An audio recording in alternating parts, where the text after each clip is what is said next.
वाह मेरे प्यारे बच्चों, आप मुझे दिल से ढूँढ रहे थे और मैं आपके सामने आ गया।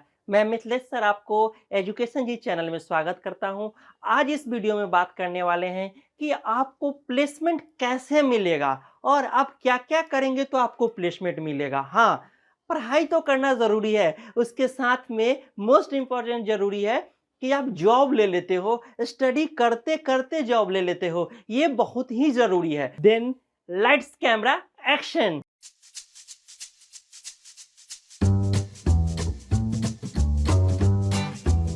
सबसे पहले अगर प्लेसमेंट की बात करते हैं तो मोस्ट इंपॉर्टेंट चीज आता है कि कम्युनिकेशन आपको अच्छा होना चाहिए। मतलब कम्युनिकेशन स्किल बहुत ही अच्छा होना चाहिए ताकि आप किसी भी अपने जो टैलेंट है उसको आप कंपनी के सामने प्रेजेंट कर सको। हाँ, कंपनी को सामने प्रेजेंट करोगे तभी तो उस चीज को वो समझ पाएंगे, तभी तो आपका सिलेक्शन होगा उस कंपनी में। अगर प्लेसमेंट की बात करें तो एक है टेक कंपनी, जैसे कि आईटी सेक्टर के जितने कंपनीज है उसमें प्लेसमेंट हो सकता है। एक है कि जो कोर कंपनीज है, जो नॉन टेक कंपनीज है, जैसे मैकेनिकल, इलेक्ट्रिकल, सिविल के स्टूडेंट जिनका प्लेसमेंट होगा वो क्या आ जाएंगे, कोर कंपनी में, जो नॉन टेक में आएंगे। तो अगर आप दोनों की बात करो तो जो प्रोसीजर, जो मैं पॉइंट्स जो बता रहा हूं, सीक्रेट पॉइंट्स, उस दोनों स्टूडेंट्स को फॉलो करने पड़ेंगे। अभी जो हम बात करेंगे वो थ्री टाइप्स ऑफ स्टूडेंट्स का बात करेंगे जिनको प्लेसमेंट के बारे में जानना है,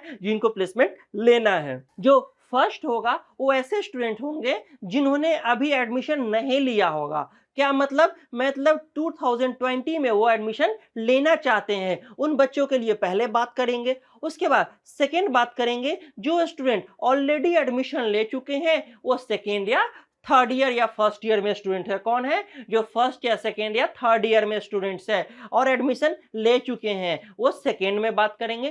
थर्ड उनका बात करेंगे जो अभी फाइनल ईयर के स्टूडेंट्स हो, जो अभी प्लेसमेंट के लिए जस्ट कंपनी में बैठ रहे हैं, जो पार्टिसिपेट कर रहे हैं, उनका बात करेंगे। पहला बात करते हैं जो स्टूडेंट्स अभी एडमिशन लेना चाहते हैं, 2020 में एडमिशन लेना चाहते हैं और उनका जो समय अभी बचा हुआ है, जो 12th देने के बाद, जो कॉम्पिटिटिव एग्जाम जेई मेन देने के बाद जो बचा हुआ समय है, लगभग मान के चलो कि 2 से ढाई महीने का समय बचता है, उसमें क्या करना है उनको कि सबसे पहले स्टार्ट करना है कम्युनिकेशन इंग्लिश से।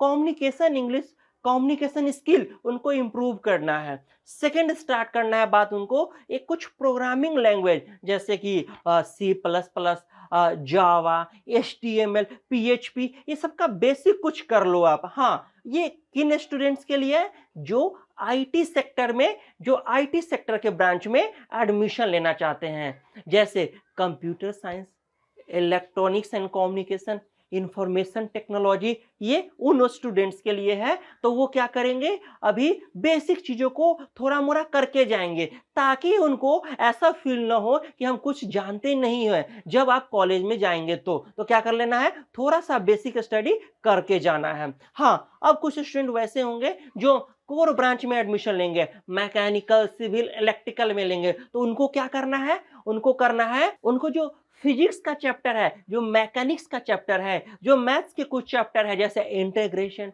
ये सबको बेसिक करके जाना है ठीक से। और जो फिजिक्स का मैकेनिक्स का चैप्टर है उसको अच्छे से करके जाना है, क्योंकि मैकेनिकल में जनरली पूरे मैकेनिक्स के बारे में पढ़ाया जाएगा। हाँ, अब जो बच्चा इलेक्ट्रिकल लेना चाहते हैं उनको क्या करना है, उनको इलेक्ट्रिसिटी से जो रिलेटेड चैप्टर है उनको अच्छे से रिवीजन करके जाना है, स्टडी करके जाना है। क्लियर है बच्चा? अब सेकेंड टाइप के स्टूडेंट्स आएंगे जो एडमिशन ले चुके हैं, वो फर्स्ट ईयर में हो या सेकेंड ईयर में हो या थर्ड ईयर में हो। उनको क्या करना है, सबसे पहला बात, नंबर, मार्क्स के पीछे नहीं भागना है। क्या नहीं करना है, मार्क्स के पीछे कि हाँ मेरे को 80% लाना है, 90% लाना है, नहीं, ऐसा नहीं करना है। क्यों ऐसा मैं बोल रहा हूं, क्योंकि मार्क्स जो है, जो परसेंटेज है, वो सब कुछ आपको नहीं दिलवा सकता है। आप सिर्फ मार्क्स लाने में ही बिजी रह जाओगे और कुछ नहीं हो पाएगा। तो क्या करना है, मार्क्स के पीछे नहीं भागना है।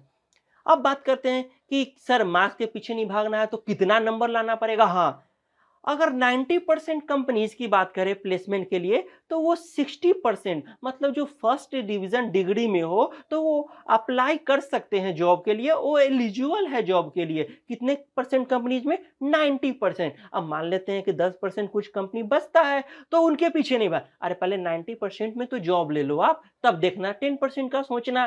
क्लियर है? उसके बाद क्या करना है स्टूडेंट, जो एडमिशन ले चुके हैं उसको जो प्लेसमेंट सेल है, जो कॉलेज का प्लेसमेंट सेल है और जो सीनियर्स है उनसे बात करना है, उनसे समझना है कि इस कॉलेज में किस तरह के कंपनीज, क्या ट्रेंड है उनका आने का और किस तरह के कंपनीज आते हैं प्लेसमेंट के लिए। तो उससे फायदा क्या होगा आपको? फायदा ये होगा आप उस कंपनी के जो सिलेक्शन प्रोसीजर है उसके अकॉर्डिंग आप प्रिपरेशन करोगे। क्लियर है बच्चे? उसके अकॉर्डिंग प्रिपरेशन करोगे तो उससे क्या होगा, आपको जॉब लेने में आसानी होगा। क्या होगा? आसानी होगा।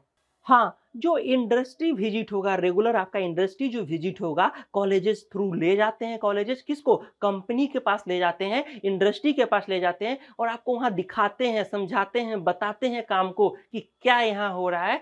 तो आपको बच्चे वो अच्छे से करना है, उसको समझना है चीज़ों को कि क्या कहा जा रहा है, क्योंकि यही चीज़ प्लेसमेंट के समय में आपसे पूछा जाएगा कि आप इंडस्ट्री विजिट कौन-कौन किए हो? क्या मेरे जो कंपनी है उससे रिलेटेड आप विजिट किए हो कि नहीं किए हो? अच्छा, विजिट करने से क्या होता है कि पता चलता है कि डिफरेंस क्या है स्टडी और इंडस्ट्री में। मतलब जो चीज़ पढ़ाया जा रहा है उसका एप्लीकेशन किस तरह होगा, ये कहाँ आप जाके करेंगे चेक और देखेंगे, समझेंगे? जो इंडस्ट्री विजिट में ही तो समझेंगे बच्चा। हाँ, तो इंडस्ट्री विजिट बड़े अच्छे से करना है। जो कॉलेजेस में सोसाइटीज होते हैं, जो क्लब्स होते हैं, वो रेगुलर इवेंट्स ऑर्गेनाइज करते रहते हैं। तो बच्चा जो एडमिशन ले चुका है कॉलेज में उसमें रेगुलर पार्टिसिपेट करना है। किसमें? जो इवेंट्स होगा, जो क्लब्स में इवेंट्स होते हैं। जैसे मान लेते हैं कि आपको कोई टेक्निकल का इवेंट हो, मान लेते हैं आपको कोई कल्चरल इवेंट्स भी हो। हाँ, कल्चरल में भी पार्टिसिपेट करना है। क्यों करना है? उससे आपका ना सारा चीज ओवरऑल डेवलपमेंट होगा।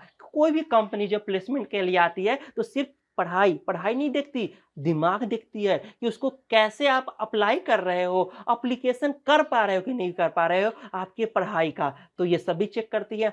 और जो आपको ट्रेनिंग के लिए टाइम दिया जाता है, जो 6 मंथ का ट्रेनिंग का दिया जाता है, जो 6 वीक का ट्रेनिंग का दिया जाता है, तो उसको आपको अच्छे से करना है। और जो आपका ब्रांच है उसी से रिलेटेड कंपनी में आपको ट्रेनिंग करना है। किसमें? जो ब्रांच, आपका जो ब्रांच है उससे रिलेटेड कंपनी में ट्रेनिंग के लिए आपको जाना है। हाँ, बहुत सारे बच्चे हैं जो ट्रेनिंग के लिए आप अप्लाई कर सकते हो कंपनीज में, तो उसके लिए भी प्रोसीजर है। आप उस पे वेबसाइट पे जाके आप चेक करो कि क्या वो ट्रेनिंग के लिए अलाउ कर रहे हैं। तो अगर कर रहे हैं तो अप्लाई करो, आपका इंटरव्यू होगा और आप ट्रेनिंग कर सकते हो उस कंपनी में, जो आपका जो ड्रीम कंपनी है उसमें आप ट्रेनिंग कर सकते हो। जो कॉलेजेस में प्रोजेक्ट्स होते हैं, जो जनरली क्या करते हैं स्टूडेंट्स, किसी से बनवा लेते हैं, किसी से खरीद लेते हैं और वो कॉलेज या फैकल्टी को, प्रोफेसर को शो कर देते हैं। नहीं बच्चा, ये नहीं करना है। जो प्रोजेक्ट है वो आपको छोटा हो या बड़ा हो, आपको खुद से बनाना है, उस चीज को समझना है। क्यों? क्योंकि जो प्लेसमेंट में समय आएगा तो वो जो कंपनी है वो डेफिनेटली आपसे इसके बारे में बड़े अच्छे से डिस्कशन करती है। तो आपको पता रहेगा तभी तो आप बता पाओगे अच्छे से। और क्योंकि ओवरऑल अगर जब तक आप चीज को समझोगे नहीं तो वो जो अगला है, जो कंपनी वाला है, वो समझ जाएगा कि नहीं बच्चा अच्छा से स्टडी नहीं किया, उस चीज को समझा ही नहीं है। तो फिर प्लेसमेंट में आपको दिक्कत आ सकता है बच्चा। और जो स्टूडेंट एडमिशन ले चुके हैं, जो फर्स्ट सेकेंड थर्ड ईयर में है, वो क्या करेंगे कि जो टाइम आपको मिल रहा है, एक्स्ट्रा टाइम जो मिल रहा है, 2 to 3 मंथ का जो टाइम मिल रहा है हर सेमेस्टर में, उसको आपको कुछ लर्निंग के लिए, दिमाग को शार्प करने के लिए आपको चीजों को करना है। जैसे मान लेते हैं कि आप कुछ प्रोग्रामिंग का ही काम करो, रेगुलर कोडिंग खुद से करो। कोई बताएगा नहीं बाबू कि ये कोडिंग करना है, वो कोडिंग करना है, नहीं, आपको खुद से स्टार्ट करना है। धीरे धीरे आप सीख लोगे। हाँ, आप ऑनलाइन कुछ देख लो कि इसको कैसे किया जाता है, आप फैकल्टी से जो वहाँ है उनसे सलाह ले सकते हो कि सर कैसे करें, लेकिन स्टार्ट तो खुद से ही करना पड़ेगा। तो आप क्या करो कि पढ़ाई के साथ साथ कुछ एक्स्ट्रा काम भी करो, क्योंकि 4 साल बहुत समय होता है और सिर्फ जो बीटेक का डिग्री ले लेने से कुछ नहीं होगा। आपके पास कुछ ना कुछ एक्स्ट्रा करिकुलम, एक्स्ट्रा कुछ आपका माइंड शार्प हो, वैसा कुछ आपके पास ट्रेनिंग भी हो। तो समझ गया, क्लियर है? वो मैं बता दिया सारे चीजें। जो स्टूडेंट्स एडमिशन ले चुके हैं उनको क्या क्या करना है। अब बात करते हैं कि वैसे स्टूडेंट्स जिनको फाइनल ईयर में अभी प्लेसमेंट के लिए पार्टिसिपेट करना है, कंपनी आ रही है कॉलेज में, तो उन स्टूडेंट्स को क्या करना होगा। सबसे पहला बात बच्चे, उनको क्या करना पड़ेगा, जो भी ट्रेनिंग, जो भी प्रोजेक्ट्स बनाए हैं उनको रिवीजन चीजों को कर लेना पड़ेगा। क्या करना पड़ेगा, अच्छे से रिवीजन कर लेना पड़ेगा, ताकि वो कंपनी के सामने उस चीज को प्रेजेंट कर सके, बता सके। क्लियर है बच्चा? हाँ। सेकेंड इंपॉर्टेंट वो क्या करेंगे, जो फाइनल ईयर में स्टूडेंट्स हैं वो क्या करेंगे कि जो अपना रिज्यूमे है, रिज्यूमे को बहुत ही अच्छे तरीके से और अट्रैक्टिव वे में बनाएंगे, ताकि ये पूरा के पूरा प्रेजेंट हो सके कि हम क्या है अंदर से। उस रिज्यूमे में पूरा दिखना चाहिए। उस एक बार अगर कोई आदमी देख ले तो समझ जाए कि अगला बंदा कैसा है। क्लियर है बच्चा? तो रिज्यूमे पे पूरा फोकस करना है जो फाइनल ईयर का स्टूडेंट्स हैं। फिर क्या करना है कि ग्रुप डिस्कशन का प्रैक्टिस करना है अपने दोस्तों में। जो हॉस्टल के स्टूडेंट्स है वो सभी 10 स्टूडेंट मिलके ग्रुप डिस्कशन करेंगे। एक कोई ऑब्जर्व करेगा, फिर वो भी पार्टिसिपेट करेगा, फिर एक सेकेंड वन ऑब्जर्व करेगा। तो क्या करना है, प्रैक्टिस करना है ग्रुप डिस्कशन का। इससे क्या होता है, कॉन्फिडेंट जगेगा, आपको कॉन्फिडेंस अंदर से आएगा कि हाँ कैसे हमको टैकल कर लेना है ग्रुप डिस्कशन को। हाँ, और साथ में आपको पर्सनल इंटरव्यू का भी प्रिपरेशन करना है। जैसे मान लेते हैं कि आपके सामने अपने दोस्त को बैठा दो, उनको कुछ क्वेश्चन पूछने के लिए बोलो और आप उसका जवाब दो। तो इस तरह से आप पर्सनल इंटरव्यू का भी प्रिपरेशन कर पाओगे बड़े आसानी से। और मैं एक ट्रिक दूंगा और एक टिप्स दूंगा कि बच्चा एक काम जरूर करना, हमेशा एकदम कॉन्फिडेंस में रहना, तभी जाके आप क्रैक कर पाओगे बड़े आसानी से। ये मैं गारंटी बोल रहा हूं। क्लियर है बच्चा? तो चलो ध्यान देना। और कोई भी डाउट रहता है कि सर प्लेसमेंट में हम क्या क्या करें, तो हमारा जो एक्सपर्ट का नंबर है वो 8 से 10 साल के एक्सपीरियंस है उनका, वो आपको बताएंगे, समझाएंगे कि प्लेसमेंट के लिए क्या क्या करना है। तो आप इस नंबर पे कांटेक्ट करो और बात करो कि हमें क्या करना चाहिए। चलो bye, thank you, take care.